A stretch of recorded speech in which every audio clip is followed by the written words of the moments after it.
Hello everyone, I am Karan and welcome back to TechMaestro. So for those who don't know or who are here for the first time, TechMaestro basically is a community started by me and it's a community of people where we help each other succeed in our software engineering jobs. We help succeed within a job and and also help get better in the software engineering interview aspects as well. So without further ado, let's start this video. In this video, we'll continue our linked list discussion, and in this discussion, we'll be talking about how insertion in a linked list work. So there are multiple scenarios, and in this video, we will cover all the scenarios that occurs when we have to enter or add a new data to a linked list. So let's talk about the cases that exist.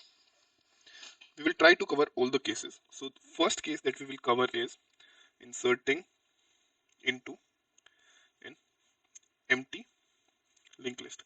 So what if this is the first time that anybody is entering the data to this list? So what happens in that case is head is basically pointing to null right now.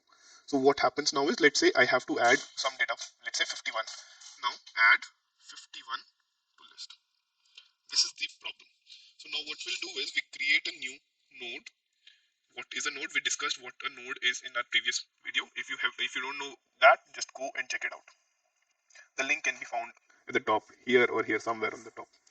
Okay, so going back to inserting into a new linked list or a empty linked list. So what will happen is we create a new node, empty node, which is basically pointing to null, and initially my head is pointing to null. What happens is now this pointer is broken and it starts pointing to this. So effectively what happens is head will start pointing to this, and this null reference will be removed. So this is how we insert into a totally new linked list.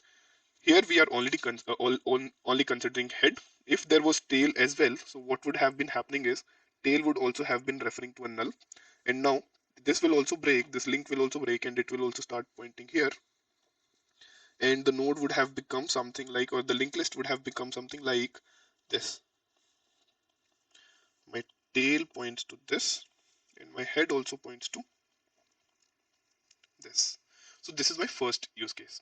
My second case is linked list is not empty. So obviously, the other thing that can happen is if my link one was linked list is empty. Second is obviously linked list is not empty. What happens if linked list is not empty? There are multiple cases in this. The first one is insertion at the starting at top of linked list, right? So let's take same. Let's say we actually grew the linked list that we had earlier, 54, 96, and so on. Now let's say my head is pointing here and my tail is pointing here. If I have to insert a new node, let's say my data is 42. This will actually points to null, and this is my new node. What will happen now is, what I will do is, I will mark new next of this new node to the current head, and then update the head to the new node. This order is very important. Why? Because if I mark head to this new node, this entire linked list will be lost because this link does not exist. This list is non-existent as of now. Unless and until we connect these two things, there is no list. So this order actually matters. So first thing that we will do is new node dot next will become head, and now my head will become new node. So effectively what we have done is, I will erase it right here. So instead of this, we disconnect this and we add it here, and my head is disconnected from here and moved to here. So this is what we have done in inserting at the beginning of the linked list. Second thing can be inserting at the end of linked list. So just to I'll go back one last time in in the previous case. In case of insertion in the top of the list or starting of the list, we always move the head to the new node. Now we'll talk about the end of the linked list, and tail remains unchanged in that. In this case, let's take the same example. 51 points to 54 points to 96 points to null. This is my tail, this is my head. Now let's say I have a new node, again 46.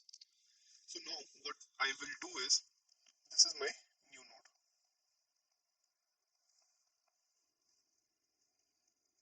So thing that I will do is, first of all, I will make next of tail point to this.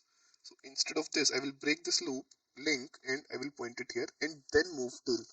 In this case also the order matters, and in this case we are moving, or we are pointing tail first, just like earlier. We are marking next first and then moving the object that, or whatever we need to move, be it tail or head. So what we are doing is tail dot next equals new node, and new node tail will become new node, because I have to, this is my last and tail always represent last.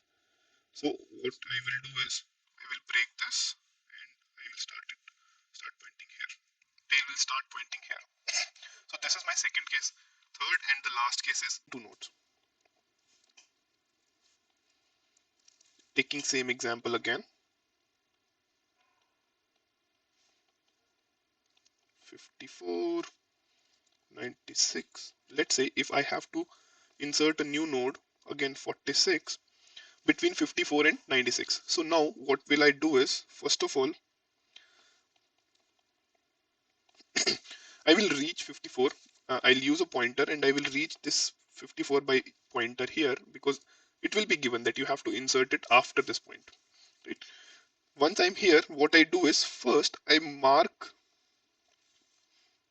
Okay, so first of all, this is my new node. I mark next of new node as next of pointer.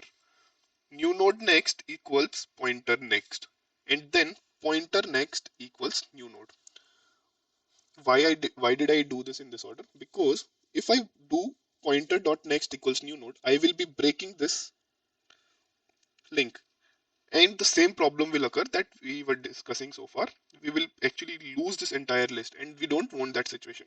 So for that, what we do is new node dot next equals ptr dot next, and ptr dot next equals new node.